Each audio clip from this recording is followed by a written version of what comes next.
Okay, everybody, welcome back to Your Crisis Coach with the amazing Scott H. Silverman, myself, Fredd Carroll. How are you, Scott?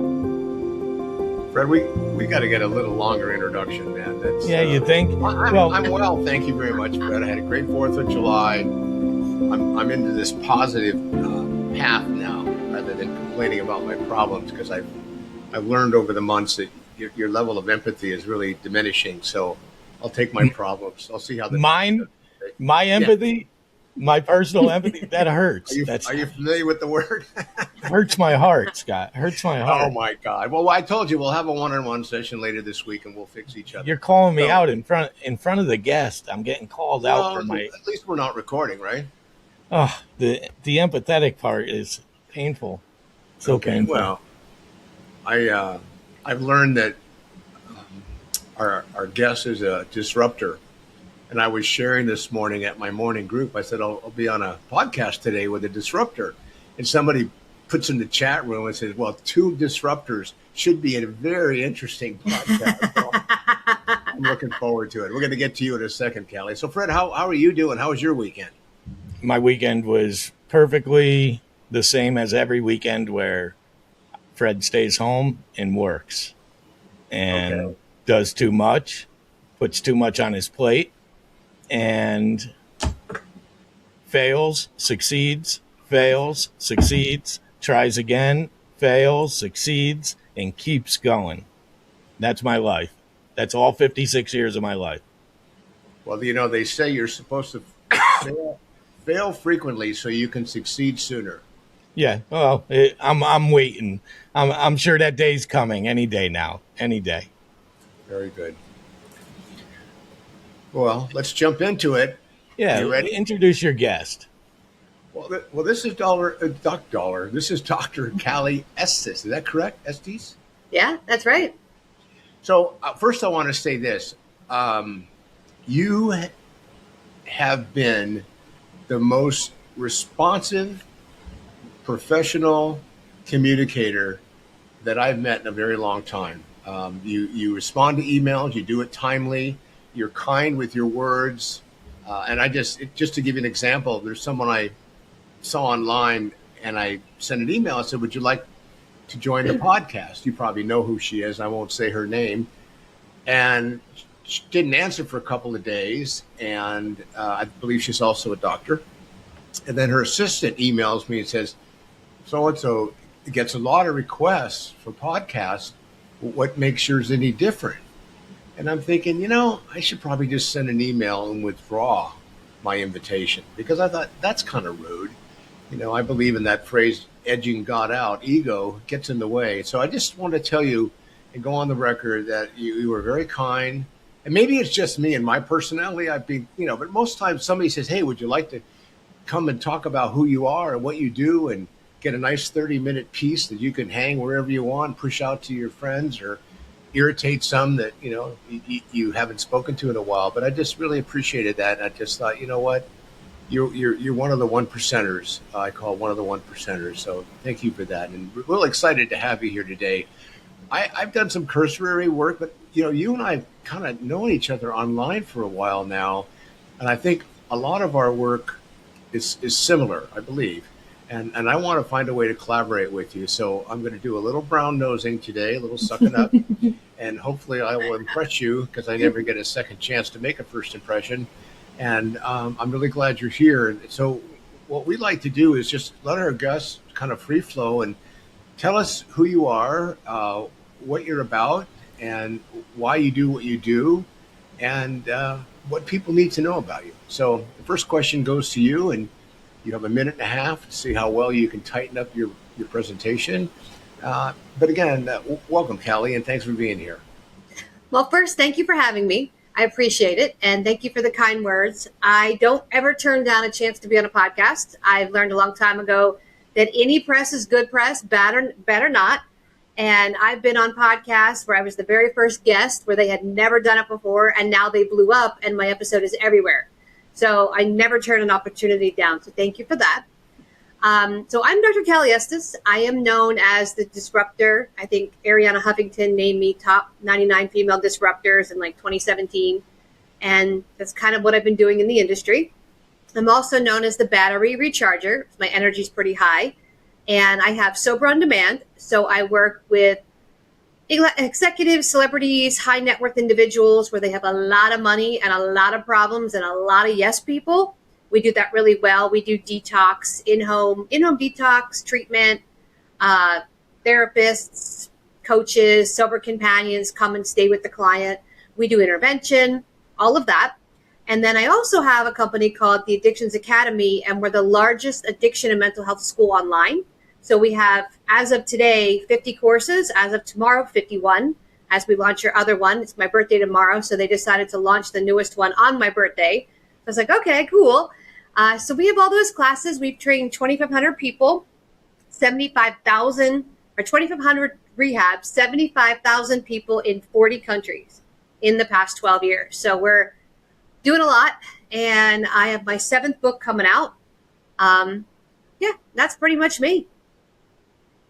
And I'm under time. It is interesting, Scott. I'm looking at her website now, and I see you got Nikki Sixx, and you got all these, so you mentioned you got high caliber clientele that you're dealing with. Those are not my clients. Those are friends of mine. Just so you know, those are my friends in there. That's the first thing I noticed, because I happen to live with, like, annoyingly, one of the biggest Motley Crue fans.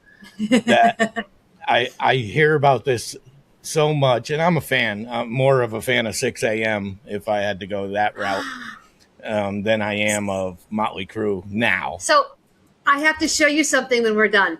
Okay. Well, I would appreciate that, because he would go crazy if he sees something that has. I have to pull it off the wall, but I'm gonna show you something you're gonna love.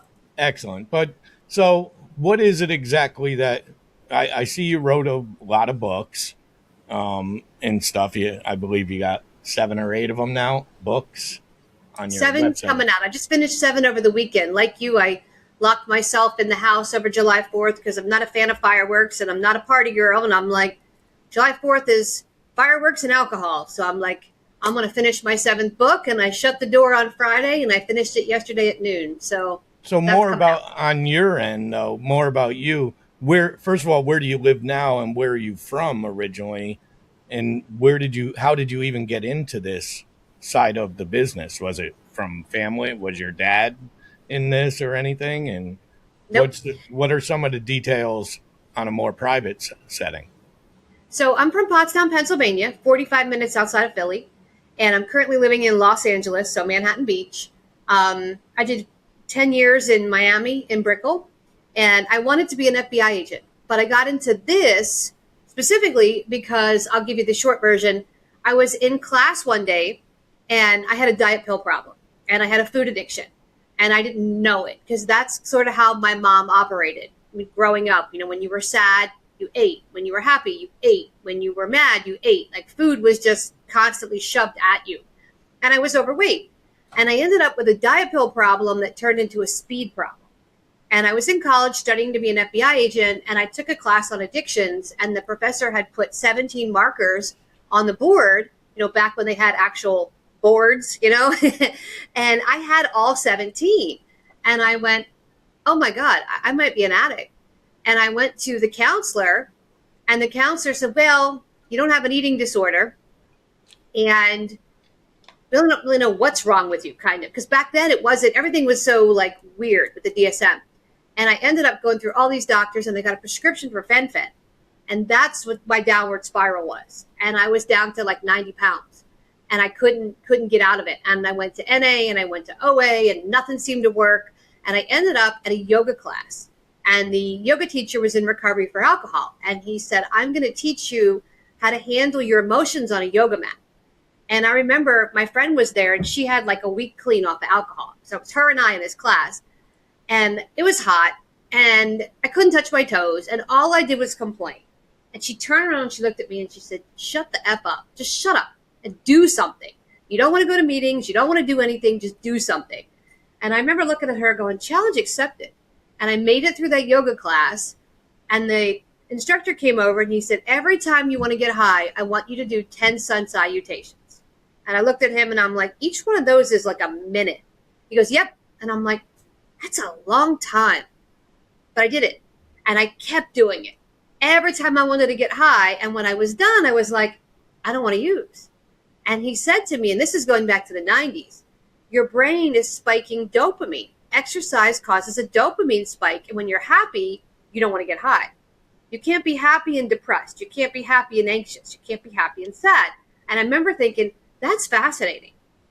And as I started to get better, I did my internship at SEI Rockview, which is a male prison. And I got put with all the guys on drug and alcohol. And I was thinking, this is going to be boring. And I remember how fascinating it was. And my mentor taught me body language. And he said, if you can learn this, you can help anybody. And I was like, what? And he's like, because an addict will lie. Every time they open their mouth, they're going to lie. And I'm thinking, ooh, he's right. So I started doing that and I started studying it. And then I left, when I left college, I went in, my first job was with runaway girls, street girls. And then I worked with women and children in addiction. And then I worked at a rehab. And then I worked with high functioning boys. They were like high net worth sons of famous people. And they were on a bad path. And I just kept doing it. And I was like, all right, I need to go in private practice. And after the economic downturn of '08, I'd lost everything. And I went and, went back into our field. So I took a break, went back into our field, and then started my own thing. And what I did when I took that break, I started a fitness company. And we did in-home fitness. And I took what I learned from that and what I knew from addiction. And I said, let's put addiction services in home. That's how I got here. Along the way, I met my husband, got married, and about 6 years into the marriage, he was in recovery for cocaine.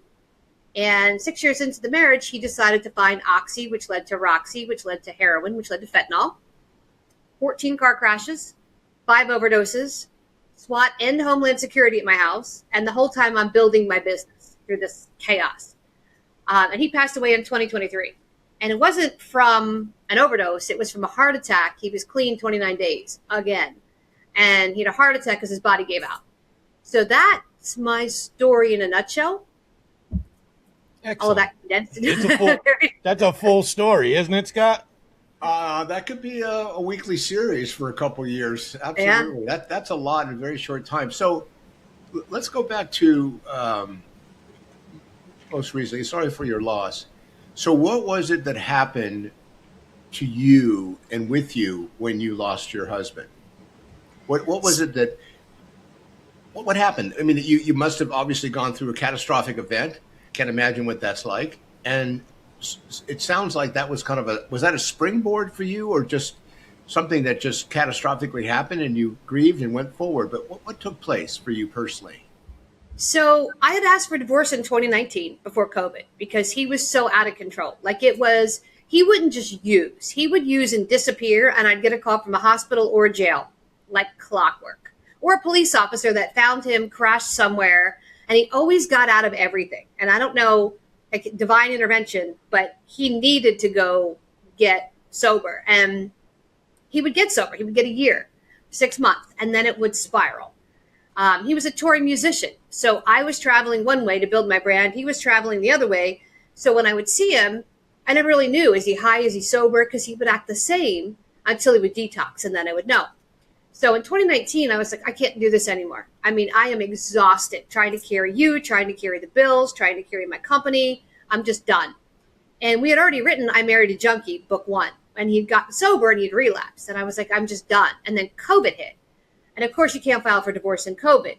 So now we're in this house, separate sections of this house, and he's just off the rails because the band broke up. It's COVID. Nobody's touring. Nobody's playing. And his whole identity fell apart. And he kept saying, I don't know who I am. I don't know what I'm doing. And I'm like, you got to figure this out. I offered everything, inpatient treatment, sober companion, sober coach, therapy, everything he could have was right there. And I said, use it. We have the resources. And he would do a little bit and then fall off the rails. And finally, we were just living separate lives. And I was like, I want you to sign the divorce papers. And he wouldn't. He's like, I'm not signing them. And I'm like, you got to let me out of the marriage. Like, I can't do this anymore. And it just kind of drug on and drug on. And then he finally said, I'm going to get sober. Actually, in 2022, in July, I went and did a training in Connecticut for 9 days. And I was gone. And I called him to check in, and he seemed fine. And then he seemed not so fine. And I said, you don't sound right. Go to the ER. And he wouldn't. By the time I came back, he had been bleeding internally for 9 days. His the artery that goes from your gallbladder to your liver, the hepatic artery, had been nicked from a gallstone. So he was like, blood was coming out. And then he stood up and he fell. And I had to call 911, and that artery had burst. So they couldn't figure out what was wrong with him. They ended up putting him in the ICU. He was on an incubator.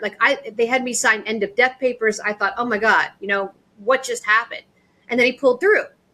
And when he pulled through, they'd given him liquid dilaudid. So now they're shooting him up with opiates. So when he comes out of the hospital, right back into it. And I was like, I can't do this. I can take care of you. You're healthy, but I can't continue this. So he got clean that December, which is 2022. And he's like, I'm done. And the day he passed away, he woke up and he looked at me and he said, I think I messed up my body, and I know I messed up my relationship. And I said, yes to both. And now what? He goes, I'm going to visit my friend in Naples. And I was like, okay, the 5-hour drive. I'm like, I wouldn't really do that with 29 days clean, but it was a sober friend. So I was like, okay, maybe that's good for you. So he left, called me on the way there, and he said, I just want to thank you for the human interaction. I thought, that's a weird thing to say. And that was really not like him. So he gets there, checks in at 7:30 at night. He's like, I'm here. I'll talk to you tomorrow. Great, no problem. And then about 9:15, he calls me, and he would butt dial me all the time. He'd put his phone in his pocket and would call me. I'm like, all I heard was swishing around. So I'm like, he's walking around. He called me again at like 9:25, and he couldn't hear me. I called him back. He didn't answer. So I went to bed, and I'm thinking, I hope he's okay. Because every time he'd go somewhere, I would have that, is this going to be the last time I talk to you? Because he would use on such a high level that, he nodded out in the car. He's nodded out in the plane. Like, it's been bad. So I woke up the next morning and I called, no answer. And I was like, uh-oh, I already knew something was wrong. And then his friend called me, and his friend was like screaming. He's like, I can't get in the door. I can't get in the door. And I just knew. I was like, uh-oh. And then they called the police and they broke the door down, and he had passed away actually at 9:25. So they think he was trying to call me when he was having a heart attack, because he died of a natural cause. He actually died of a heart attack. And they said it was a combination of his body giving out, the hard detox, and then he stopped and got a burger, French fries, and a Coke. And he hadn't had any of that for 6 months, because I had put him on like a very strict organic diet from the gallstones. So that's kind of what happened. And then for me, when I got that news, it was like dead silence. The chaos stopped. Because you remember, this was 8 years of like intense chaos. And then it was like, now what? Because now it's like, now you feel guilty because you've been asking for a divorce. So now you feel guilty. But at the same time, you're like, everything gets quiet. And then, I never had a loved one pass away like this, marriage. I've had, grandfathers and stepfathers and things, but never like a partner. That's a whole nother level of chaos, because you've got the family asking for stuff, people showing up you don't want at your house. Like, then it just got really crazy. And then it finally leveled out after that. But that's sort of what happened.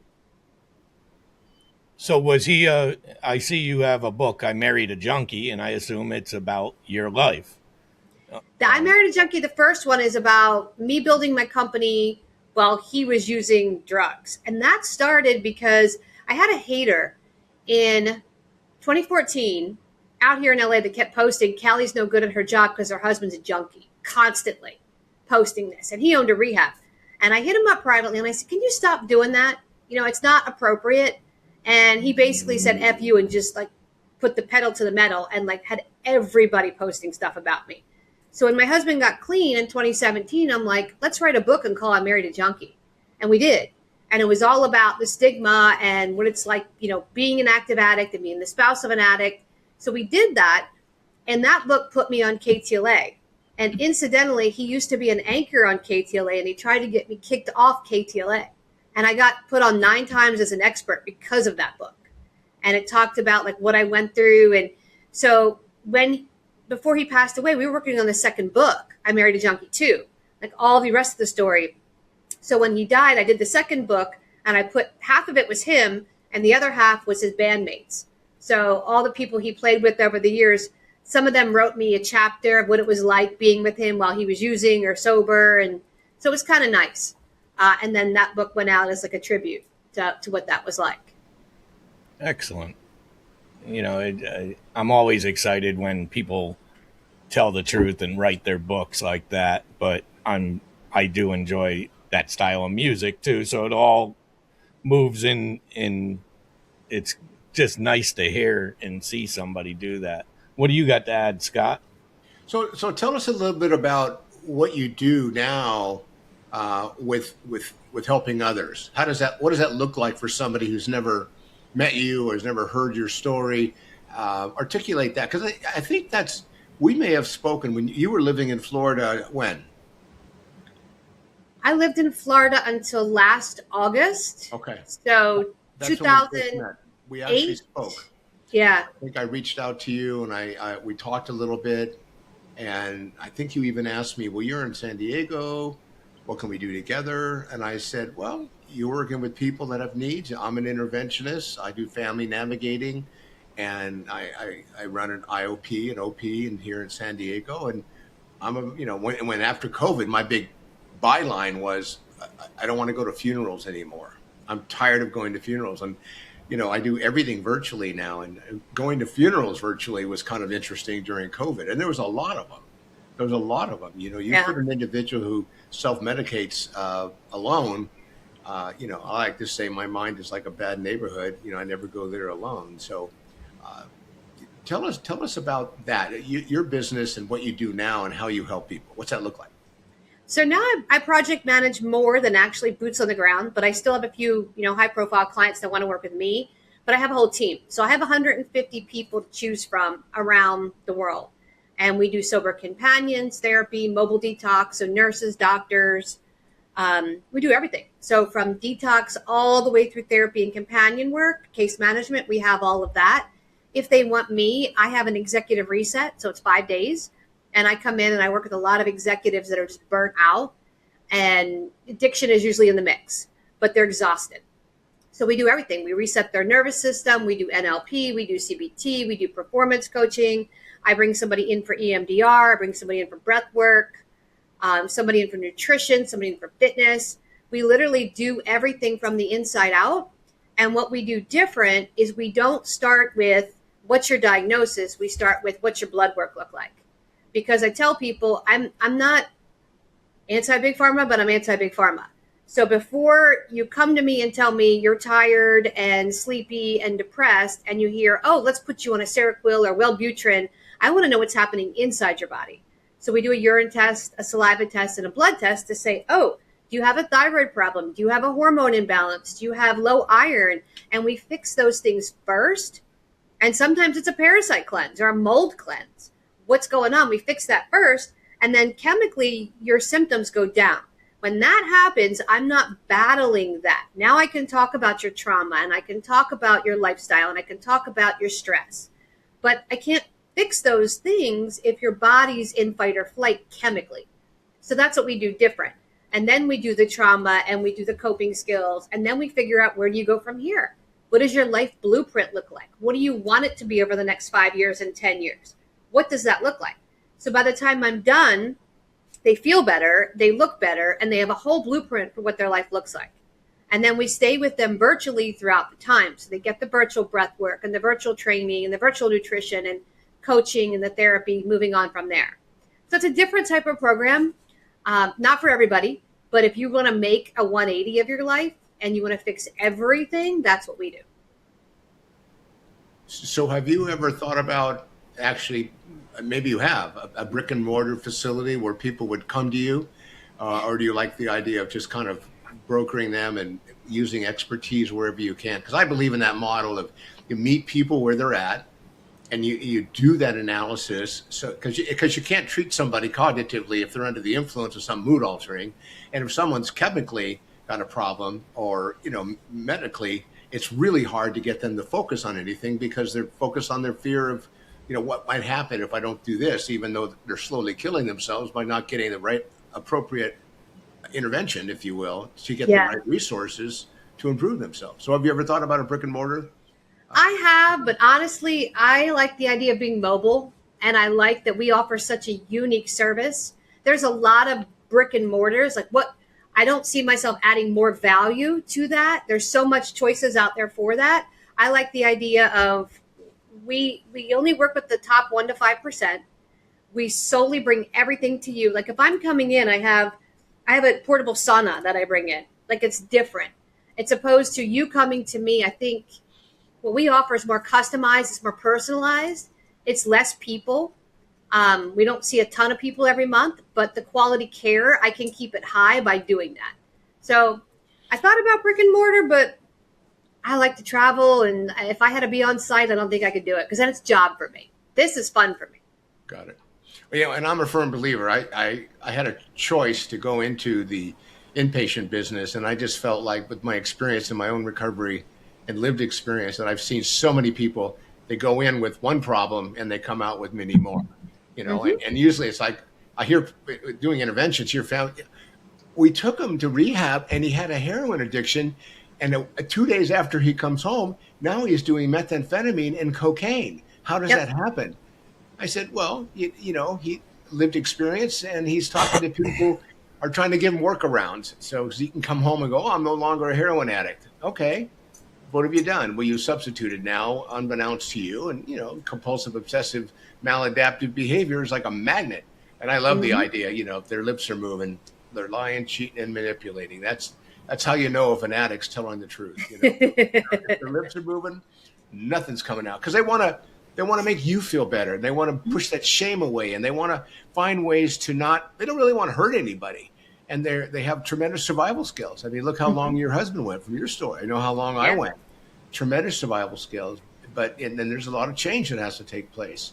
So let's pivot over to the physical side, because I think I saw something about one of those I call them freezing pools. Like a picture of you, and it was a pool, not a little tank. So you're like swimming in what? Yesterday, yes. So I have been trying so hard to do the cold plunge, and I get in, and I'm like, I get past my ankles, and I'm like, nope.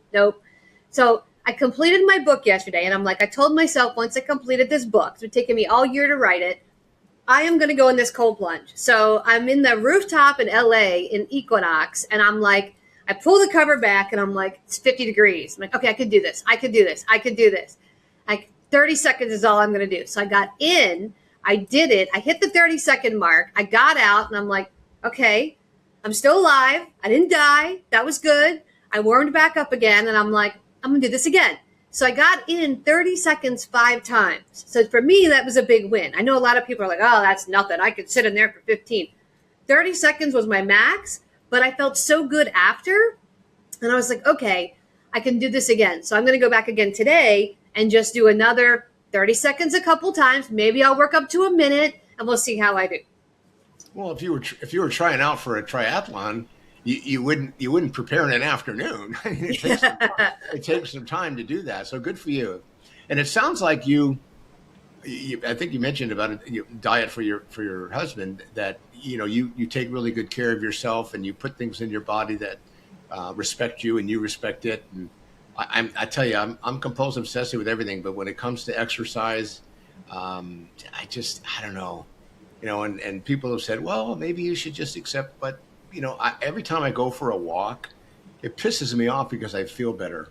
And I'm thinking, why wouldn't I do more of that? And I'm on the GLP-1 now, and my wife is too. And we've been on it. I've been on it 9 months. She's been on it over a year. And so because I wanted to get my weight under management, because as you get older, losing a pound is 10 times the work as it was 10 years ago. And I'm 72 now. So I really want to see, you don't look 72. So because he doesn't go anywhere. He never leaves. Hang on. I'm sorry. What did you say? Say that again. You don't look 72. Well, I don't know if I can trust your observation power. Okay. How old do I look? 44. Oh, I have a birthday tomorrow. How old do I look? 44? 45. You'll be 45 tomorrow. I think Fred's more honest. Fred, how old do I look? Oh, it's not a matter of being honest. And I'm not going to say how old you look. I'll say how old you are. How's that? Because you look. Do you know how old I am? I'll be tomorrow. No, I don't know, but I'm going to guess that you're turning 50. See, Fred's more honest. 52 tomorrow. I'll be Okay. 52. But I work out every day, and It's not that I'm dishonest. I told you earlier, I'm doing a little brown nosing, and now you can tell people at the pool, yeah, I met this guy online. He thought I was 44, but he's married and there's nothing I can do with him. So, I had the front desk boy at the gym ask me, and I say boy, because he's the age of my stepson. So he asked me out, and he's like, I looked at him and I said, how old do you think I am? And he's like, I don't know, 37, 40. And I'm like, how old are you?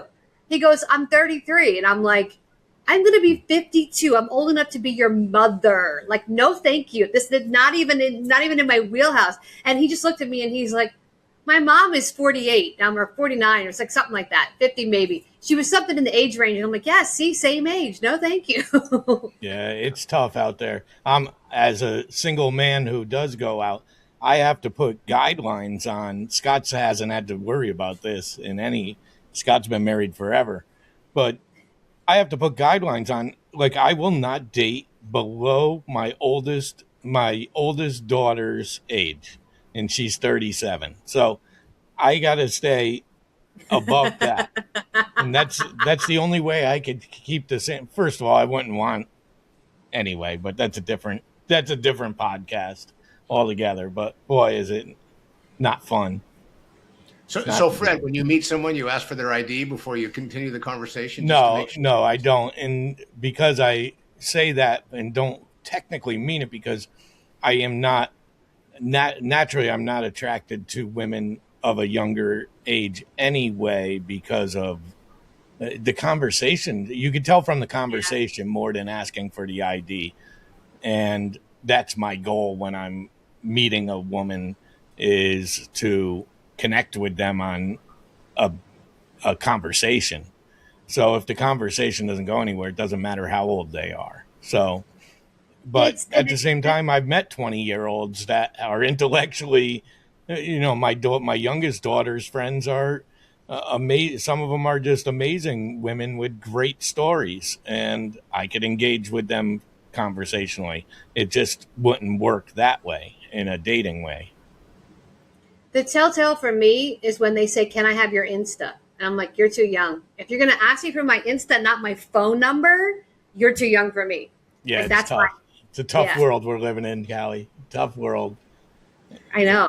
So Cali, tell us, what do you love most about what's going on in your world today? What are you happiest about? I mean, obviously you've completed your 7th book and you're doing a lot of different things. It sounds like you travel a lot, but you take the 12-inch trip from your head to your heart. In your heart, what is it you're most comfortable with and happy with today? I think everything. I mean, everything I've gone through got me where I am. We're working on a documentary, so that's fun. I live at the beach. I'm a block from the beach here in California, so I can walk to the beach every day and see it from my window. So I can watch the sunset. Like, the life I've built, I'm happy with. And it's not a life for everybody. I travel. I have a crazy souped-up Wrangler. I'm kind of like a unicorn. So I think everything I have, everything I've done, just waking up in the morning and having a cup of coffee and watching, the world around me is exciting. I used to work in Fountain Valley and lived in Newport Beach for a while, so I know the area really well. Yeah. I am starting, Scott, just so you're aware, I am starting to get beach envy. I recently moved from Connecticut to Charlotte, and I'm 4 hours from the beach now, and I am starting. That's the one thing that's consistent because my whole life I woke up, I lived at the beach. Now I couldn't get to the beach if I wanted to. So it is something that it's weird. It's unique. So I'm starting. Yeah. So I wanted to ask you a question, and I just lost it. What was my question? Oh, aren't you coming up on a cover of a magazine? Did I? Yep, it's out. It's out. It's called Ageless Living. I have a bunch of covers. I don't think you can see them. I've done 5. This will be the 5th cover.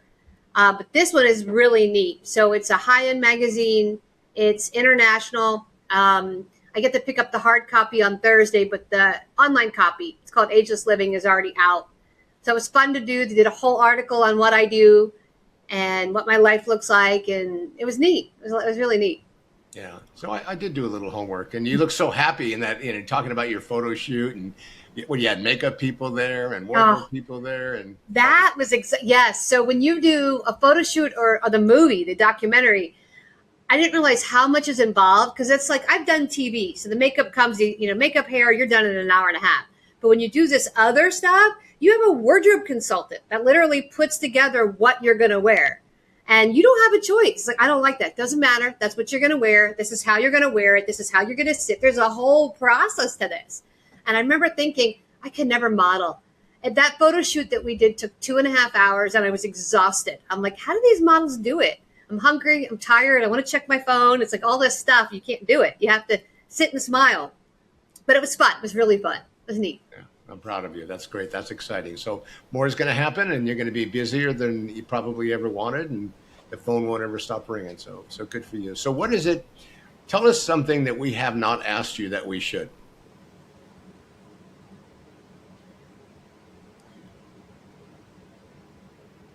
That's the quietest she's been, Fred. That's okay. I don't know. I think you guys have asked everything. You've covered pretty much everything. No, come on. There's got to be something there. The question really means, what is it you'd like to tell us about yourself that we haven't asked you, that we should, people should know about you, or people would love to know about you, or people need to know about you? So I think people mistake me a lot of times. They meet me and they're like, she's no BS. She's an executive. She's high value. She's done all these things. But then they meet me and I'm the most down-to-earth person you'll ever meet. I'm running around with my hair in a ponytail, in workout clothes 99.9% of the time, schlepping around in this big Jeep Wrangler. And, I'm the most down-to-earth, humble person you'll meet. And if you called me and said, hey, we've had people call, I don't have money for a class. We offer free classes. Or, hey, can I borrow $1,000? Here, take it. I'll make more. Like, I'm that person. All my friends know they can call me at 3:00 in the morning and I'll come pick them up wherever they are. Well, I'm in San Diego. That'll be at least a 3-hour drive without traffic. That's fine. Long. Well, and this is the 1% that, and not knowing you, that I sense from you. So I see that part of you. It comes right. I think the genuineness that you show, and the desire to be of service is incredible and contagious. And when you maybe look at you at first, you don't think that's going to come out. But when you open your mouth and you express yourself, and your body language all says, welcome, come on in, let's have some coffee. And then we're going to jump in the cold pool. No, I'm not having coffee. Yeah, don't jump in. Don't jump in. So that's been good, Scott. It is nice. You are a very contagious person. You have a good attitude. You're very comfortable to speak with and stuff. And I'm happy you came on. I think you do a great job. I've been looking at your website and stuff. We do have a comment. Fred, don't you feel better?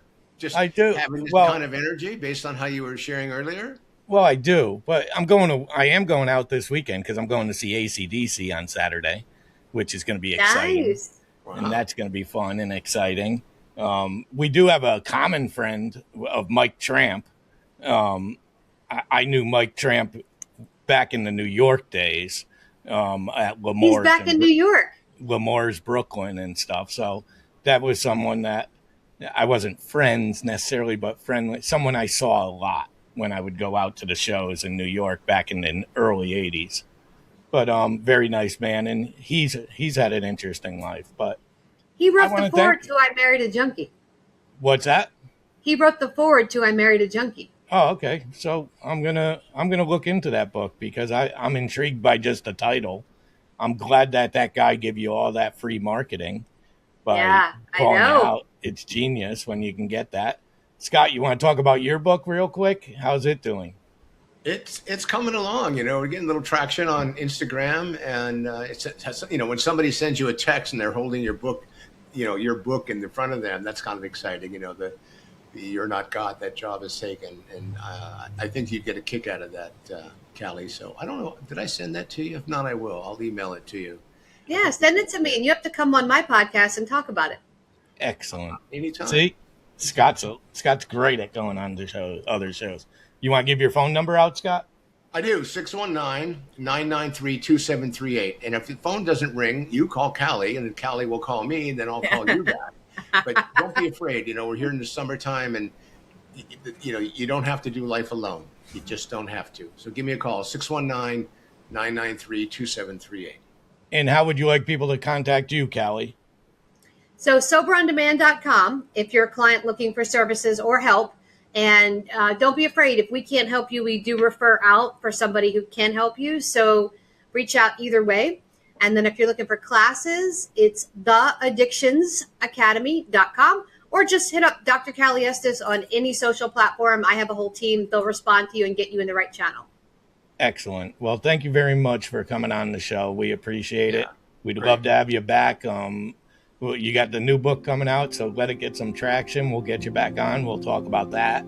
And that's it.